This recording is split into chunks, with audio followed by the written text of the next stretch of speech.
Bonjour et bienvenue sur ma chaîne, on se retrouve aujourd'hui pour un crash test de ce petit produit que je vous avais présenté lors de mon dernier haul Born Pretty, c'est la poudre. On la voit pas mal sur les réseaux sociaux et moi j'avais trop hâte de tester cette chose. Je vais venir ouvrir mon petit paquet qui est abîmé au dos. On va bien voir ça ensemble. J'ouvre et je vous présente tout ça. Vous n'avez pas besoin de lampe UV. Voici la marche à suivre, assez simple, 8 étapes. On va voir comment ça se passe. Un petit schéma, rien de compliqué, on croise les doigts.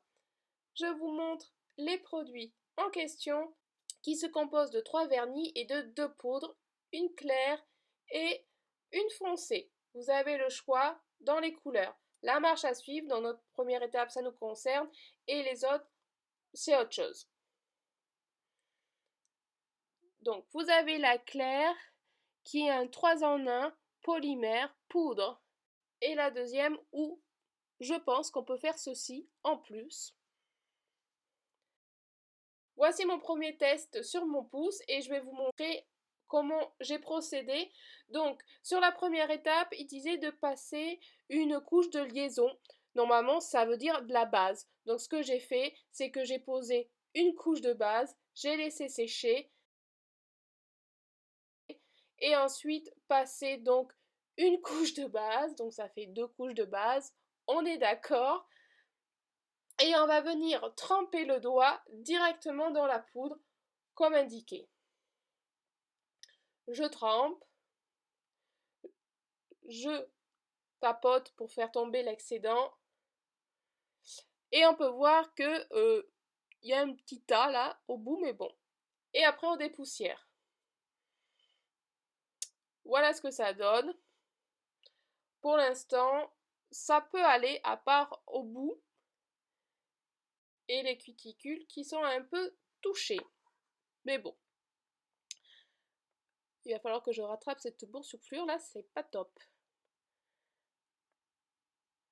On va poser une deuxième couche parce que vous avez vu, c'est vraiment pas opaque du tout en une seule couche. Donc je repasse une base, enfin la base, et je replonge. Donc cette fois-ci, je vais essayer de ne pas enfoncer et de faire pivoter pour pas qu'il y ait de pression en fait avec la poudre pour éviter la boursouflure de tout à l'heure. Et là, vous voyez, ça ne le fait pas. Bon, on voit la boursouflure qui avait de la première couche, mais on va venir essayer de rattraper ça. Et je vais attendre avant de dépoussiérer parce que tout à l'heure, c'était pas tip top, c'était pas encore sec, donc il faut mieux attendre un petit peu. Pourtant, eux, ils disaient de dépoussiérer de suite. Ah, maintenant, je vais venir prendre le deuxième produit et oh, gag, l'embout est cassé. Bon, heureusement que j'ai toujours un petit pinceau de rab et je vais poser l'autre poudre foncée sur ces deux doigts-là. J'ai posé l'activateur déjà sur le pouce et je vais venir dépoussiérer. Maintenant, c'est bon, c'est sec. Impeccable. Et je vais prendre l'activateur comme indiqué dans le protocole. On va laisser sécher. Et pendant ce temps, je vais faire la poudre foncée. Donc on pose la base.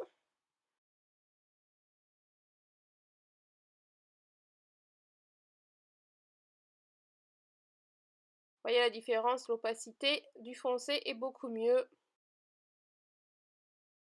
Et la pose était pas mal aussi. Je dépoussière pendant que ma base sèche pour faire la deuxième couche de base.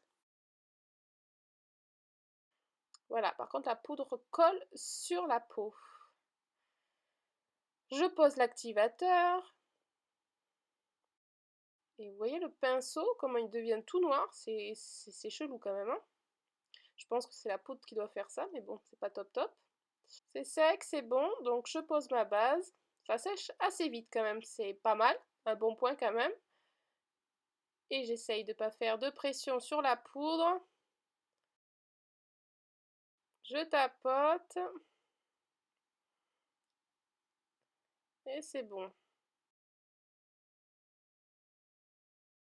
Le troisième, le top coat. Donc on pose directement. sur le vernis, enfin sur la poudre. Alors l'odeur par contre, et ça envoie du steak, hein.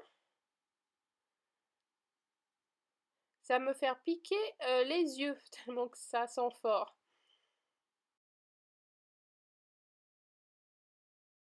Voilà, donc il faut laisser sécher. Donc pendant ce temps, je vais essayer un truc, un dégradé, parce qu'on voyait qu'on pouvait faire une French. Donc genre là, pouf, tu fais le blanc et pouf, t'as ta French. Mais moi, pouf, ça fait pas ça, quoi. Ça fait un gros pâté. Ouais, c'est pas terrible, terrible du tout. Alors ça là, c'est pas très sec encore, on va attendre. Et là, vous voyez, si on n'attend pas qu'en dépoussière, ben c'est pas sec, voilà. Donc il faut vraiment attendre avant de dépoussiérer, hein. Bon, on va enlever ça. Alors on va tester avec l'acétone. Et ça s'en va. Donc c'est plutôt pas mal. Facile à enlever.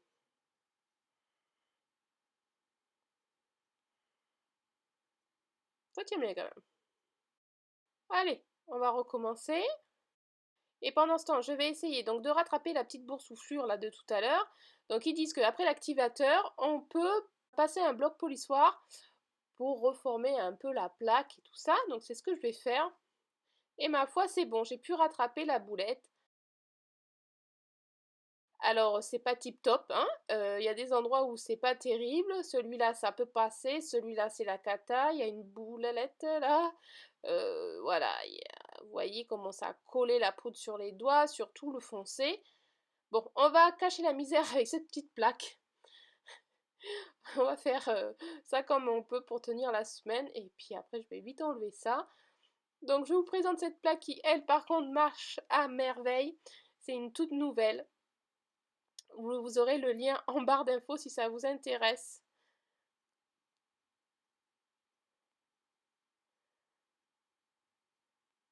Alors avant que vous posiez le top coat, ça a un aspect au toucher un peu granuleux. Et dès que vous posez le top coat, la poudre devient lisse, hein, comme si vous avez un simple vernis. Ce qui est bien, c'est que ça sèche assez rapidement, le stamping tient bien dessus.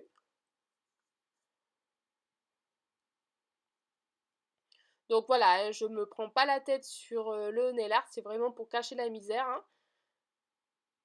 Et pour cacher les défauts, comme ça on les voit un peu moins, on triche. Et je vais poser le top coat Esprit Bonne Pretty pour le nail art. J'avais pas trop envie de reposer le truc qui pue dessus, en sachant qu'il disait que le top coat on devait le poser moins une voire deux couches. Voilà.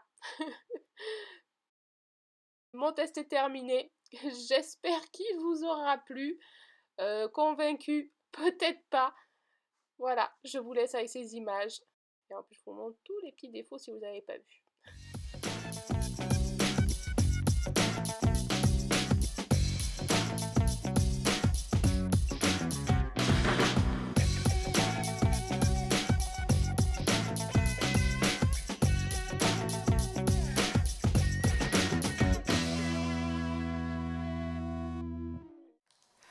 Voilà, petite vidéo test de la poudre de chez Bonne Pretty est terminée.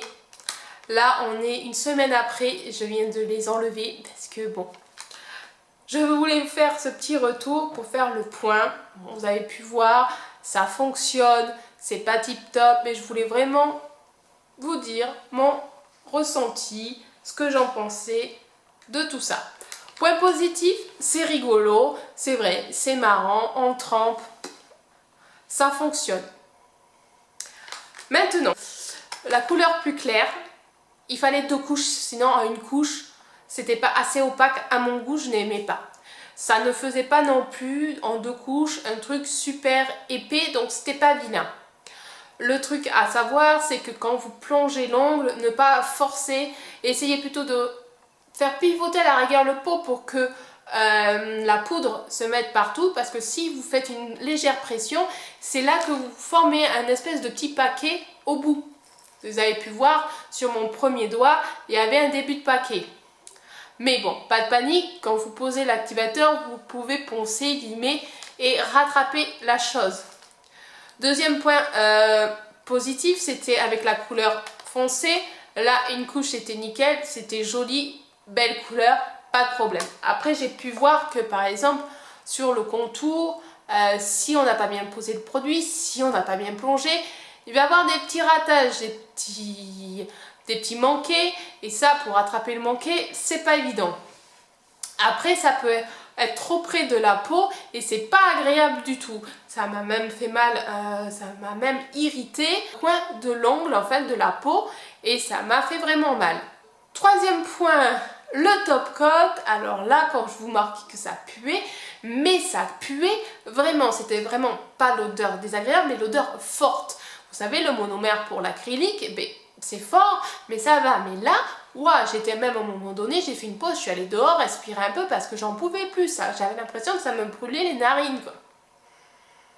Du coup, c'est pour ça que quand j'ai fait mon nail art après, j'ai fait un stamping vraiment pour attraper la chose, pour pas que ça soit trop moche. Hein. Mais j'ai mis du top coat après, j'aurais pu mettre le même top coat pour protéger mon nail art. Je me suis dit, bon, j'avais pas envie que ça me fasse baver, on ne sait jamais, je connais pas le produit. Et de deux, l'odeur, c'est bon. Hein. Voilà. Donc, ça peut être rigolo, mon avis. Je ne le reprendrai pas, je ne le rachèterai pas d'autre. Voilà, c'était un test, c'était rigolo, mais pour moi, c'est pas assez précis. Franchement, on peut faire une pose de vernis vachement plus jolie avec un vernis classique qu'avec de la poudre. De deux, avec une poudre claire, il n'y a pas assez d'opacité, donc on est obligé de faire 2 couches. De 3, l'odeur, et puis alors oui, l'activateur qui était cassé à l'arrivée, c'était super pratique. Et vous aviez vu l'embout noir de l'activateur, pourtant mon pinceau à l'origine était blanc. Hein. Donc c'est curieux, bizarre. Un jour je testerai ça parce que je ne sais pas si vous avez remarqué, mais on peut faire pas l'effet miroir, mais un peu ce même système avec du gel ou autre. Donc à voir, à voir. En tout cas la poudre est très jolie. J'ai eu peut-être des meilleurs résultats que d'autres, que je me souviens d'une fille, quand on lui disait, elle avait testé une poudre et elle, il lui fallait faire je sais pas combien de couches de poudre et forcément ça lui faisait un gros pâté. Là c'est pas le cas, mais non, pas convaincue, pas convaincue. Après, oui, pour le retirer aussi, vous avez pu voir que quand j'ai directement posé, de suite après, un petit coup de coton et de l'acétone, c'était parti. Là, j'ai voulu faire pareil, mon nail art était parti, ouais, mais le truc partait pas. Du coup, je les ai fait avec ma petite machine, là, à plonger, impec, ça fonctionne, 10 bonnes minutes. Mais alors vous savez, quand vous avez votre VSP qui s'effrite, qui se peluche, qui se boursoufle, gratté, là, ça faisait pas du tout ça, ça faisait une couche collante.